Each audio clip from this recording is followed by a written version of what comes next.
TNI Marsikal Hadi Cahyanto, Kapolri Jenderal Tio Sigit Prabowo melakukan rapat evaluasi penanganan dan pengendalian COVID-19 bersama Forkopimda Provinsi Kepulauan Bangka Belitung pada Sabtu 14 Agustus 2021.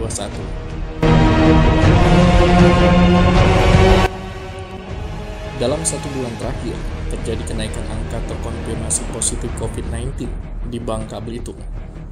Hal tersebut disebabkan karena tingginya mobilitas masyarakat di berbagai sektor. Karena menganggap dengan berakhirnya PPKM darurat, maka PPKM telah selesai dan tidak adanya kegiatan penyekatan di dalam kota, antar kota, dan provinsi.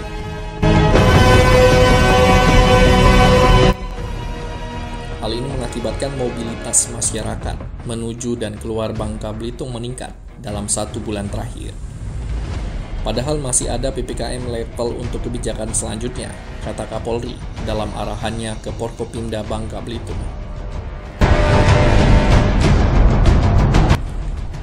Oleh karena itu, Kapolri meminta agar Forkopimda kembali mengoptimalkan pos penyekatan di titik-titik perbatasan antar kecamatan, kabupaten, dan kota hingga antar provinsi. Tidak hanya itu, operasi justisi di tempat keramaian maupun di sentra ekonomi yang dilakukan pelonggaran juga perlu ditingkatkan untuk mengurangi mobilitas potensi penularan, tandasnya.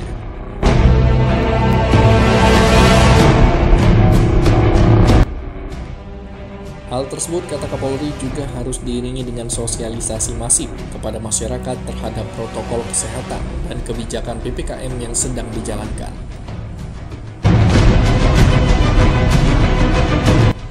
Mantan Kapolda Banten ini mengatakan bahwa semua itu merupakan ikhtiar selain melawan virus corona juga menjaga momentum pertumbuhan ekonomi di tingkat nasional yang sudah tumbuh 7,07%. Sementara itu di Provinsi Kepulauan Bangka Belitung sendiri tumbuh 6,85%.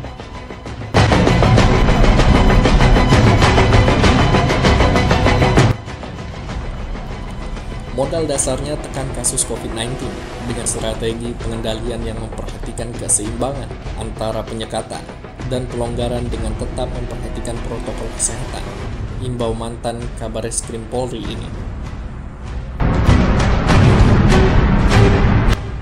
Di sisi lain, Kapolri meminta agar Forkopimda aktif menyampaikan kepada masyarakat yang memilih melakukan isolasi mandiri agar bergeser ke tempat isolasi terpadu atau isoter yang telah disiapkan. Hal tersebut penting karena di isoter telah disiapkan segala fasilitas, termasuk tenaga kesehatan yang baik.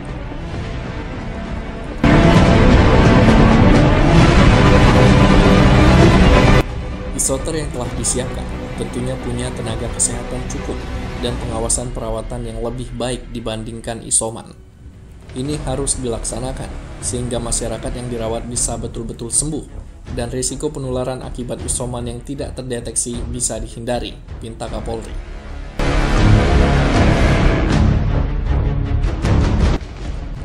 Terhadap kebutuhan oksigen dan obat-obatan, Kapolri mengatakan ia bersama Panglima TNI telah menyampaikan kepada pemerintah untuk bisa ditambah dalam rangka penanganan COVID-19 di Provinsi Babel. Juga terkait bansos dari pusat, daerah, dan TNI Polri harus juga betul-betul sampai kepada masyarakat yang terdampak agar semua berjalan dengan baik. Demikian Kapolri.